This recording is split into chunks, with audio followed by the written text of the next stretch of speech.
Hello friends, আশা করি সবাই ভালো আছেন।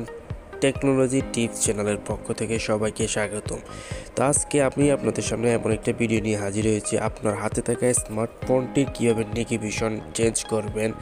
তো ভিডিওটি সম্পূর্ণ প্রথম থেকে শেষ পর্যন্ত দেখতে থাকুন না টেনে, তাহলে আপনারাও আপনার হাতে থাকা স্মার্টফোনটির নেভিগেশন বার চেঞ্জ করতে পারবেন। এর জন্য আমি আমার মোবাইলের হোম পেজের সেটিং অপশানে চলে গেলাম। উপরের দিকে দেখেন চার্জ বক্স, সেখানে আমি গিয়ে চার্জ করব সিস্টেম নেভিগেশন। চার্জ করার পর দেখেন এখানে বিভিন্ন ধরনের সিস্টেম নেভিগেশন রয়েছে। তো আমার হাতে থাকা মোবাইল ফোনটির নেভিগেশন দেখেন নিচের দিকে একটা সিস্টেমে রয়েছে। এখন আমি এই সিস্টেমটা করতে চাইতেছি।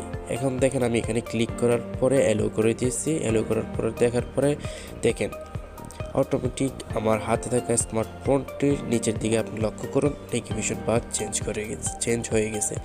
তো আশা করি যদি ভিডিওটি ভালো লাগে সম্পূর্ণ দেখবেন এবং কি আমার টেকনোলজি টিপস চ্যানেলটি সাবস্ক্রাইব করবেন পরবর্তী ভিডিও দেখার জন্য।